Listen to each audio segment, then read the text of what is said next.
नमस्कार. आपण आहोत संध्याकाळचे 8 वाजलेत आणि हडपसर सोलापूर रस्त्यावर आपण आहोत. या ठिकाणी भयानक ट्रॅफिक आहे आणि मुद्दा हा आहे की काही दिवसामध्येच येत्या नितीन गडकरींनी आत्ता जसं जाहीर केलं की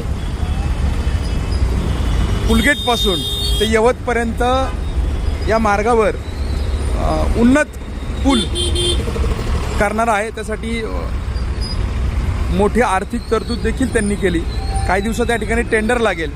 पण सवाल हा आहे की आपण या रस्त्यावर पर्यायी रस्ते गेल्या 30-40 वर्षात केले का हो? पुणे महानगरपालिकेने DP रस्ता जो आहे त्या DP रस्त्यातील जे काही रस्ते दाखवलेले आहे ते फक्त कागदावर दाखवलेले आहे. आणि आपण पाहू शकता की हा जो नवीन उन्नत मार्ग हडपसर ते यवत होणार आहे, या मार्गावर पर्यायी रस्ते नसल्यामुळे आत्ता जे उड्डाणपूल ह्या मार्गावर आहेत ते पाडल्यानंतर भयानक परिस्थिती होणार आहे.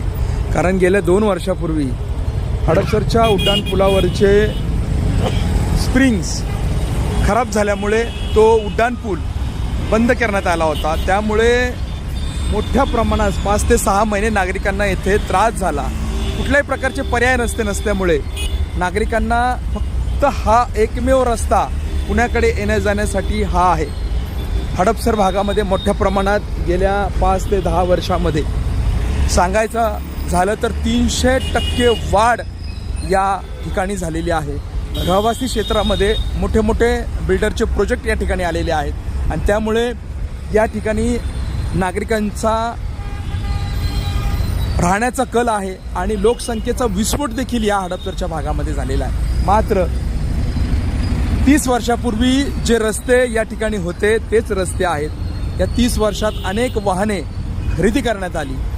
पुणे RTOचा गेल्या आखितीचा अहवाल आलेला आहे. त्याच्यामध्ये पुण्यामध्ये जवळपास 1 लाख वाहने विक्री झालेली आहे आणि या 1 लाख वाहनांना खरंच पुण्यामध्ये हे रस्ते आहेत का हो, असा सवाल या ठिकाणी उपस्थित होतोय. माझा सवाल आहे केंद्रीय मंत्री नितीन गडकरी यांना, पुणे महानगरपालिकेला, आयुक्तांना आणि इथल्या नगरसेवकांना, या रस्त्याचं काम चालू व्हायच्या अगोदर या भागामध्ये पर्यायी रस्ते करणं अत्यंत गरजेचं आहे.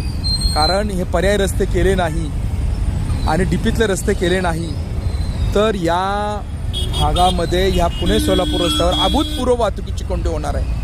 आणि त्याला फक्त जबाबदार हे राज्यकर्ते असतील. कारण कुठल्याही प्रकारचं या ठिकाणी